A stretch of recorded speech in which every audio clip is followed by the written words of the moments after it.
आपका अपना channel India A1 news, जो रखे आपको A1।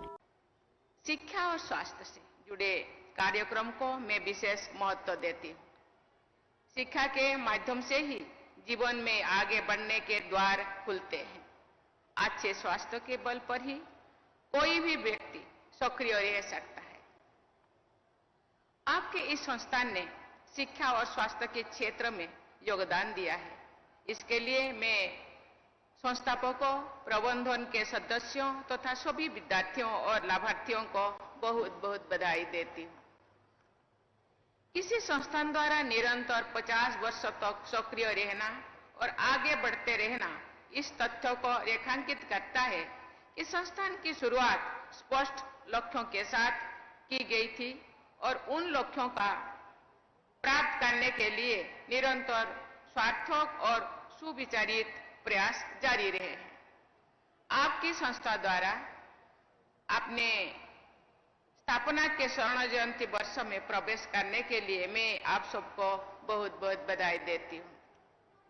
देवियों और स्वजनों, ये राज्य गोदावरी नदी के आशीर्वाद से सिंचित है।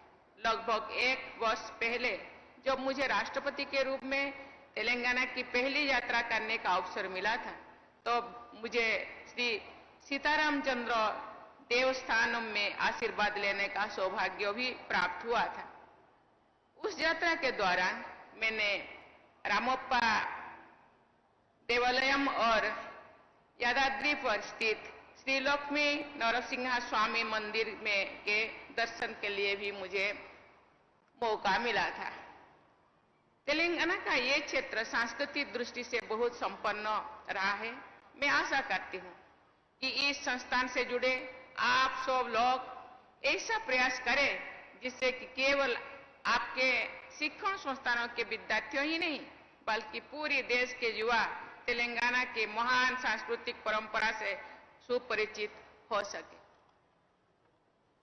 तेलंगाना में सातवाहन, काकतीय और चालुक्य वंशों के शासन के दौरान संस्कृति और कला के क्षेत्र में असाधारण उपलब्धियां इतिहास में दर्ज है। तेलंगाना के लोग आधुनिक युग के महान कवियों दशरथी कृष्णम आचार्युलु तथा कोलोजी की कविताओं तथा जीवन मूल्यों से प्रेरणा लेते हैं।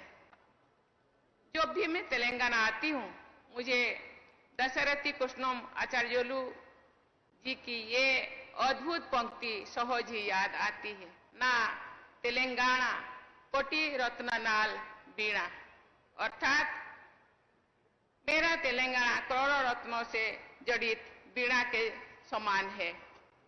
देवियों और स्वजनों, आज भारत विश्व के नॉलेज इकोनॉमी में अपना महत्वपूर्ण स्थान रखता है।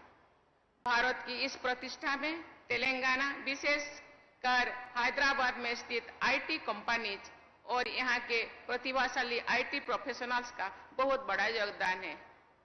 आज तेलंगाना सहित भारत के आईटी प्रोफेशनल्स की प्रशंसा पूरी विश्व में होती है।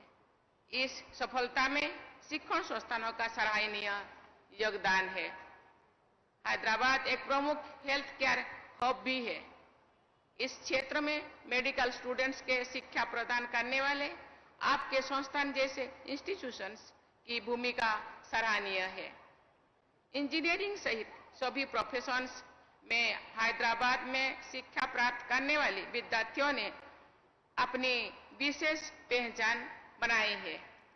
देवियों और स्वजनों, तेलंगाना राज्य की स्थापना समावेश के विकास के लक्ष्य के साथ की गई थी। शिक्षा और स्वास्थ्य सेवाओं को सबके लिए सुलभ बनाना इस राज्य के और पूरे देश के समग्र विकास के लिए अनिवार्य है। आपकी संस्था द्वारा वंचित वर्गों के लोगों के शैक्षणिक विकास और स्वास्थ्य कल्याण के लिए निरंतर प्रयास किया जाना चाहिए। साथ ही आपकी संस्था द्वारा महिलाओं की शिक्षा एवं स्वास्थ्य पर विशेष ध्यान देकर उनके सशक्तिकरण के लिए अधिकाधिक योगदान होना चाहिए। शिक्षा और स्वास्थ्य के क्षेत्र में सक्रिय संस्थानों को समग्र राष्ट्र निर्माण में सहयोग करने की भावना के साथ आगे बढ़ना चाहिए। इसके लिए आप सबको ग्रामीण शिक्षा और ग्रामीण क्षेत्रों के लोगों के लिए चिकित्सा सुविधाओं पर विशेष ध्यान देना होगा। देवियों और स्वजनों, आज सभी देशवासी वर्ष 2047 तक भारत को विकसित राष्ट्र बनाने के लक्ष्य के साथ जुड़े हुए हैं। शिक्षित भारत, स्वस्थ भारत ही सही अर्थों में विकसित भारत के रूप में प्रतिष्ठित होगा।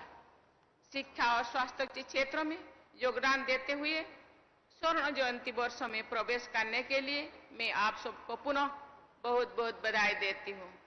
मुझे विश्वास है कि आपका ये संस्थान शिक्षा और स्वास्थ्य के क्षेत्र में निष्ठापूर्वक प्रयासरत रहेगा। इसके साथ ही मैं पुनः आप लोगों को बहुत बहुत धन्यवाद दे करके मैं अपनी वाणी को विराम देती हूँ। जय हिंद, जय भारत।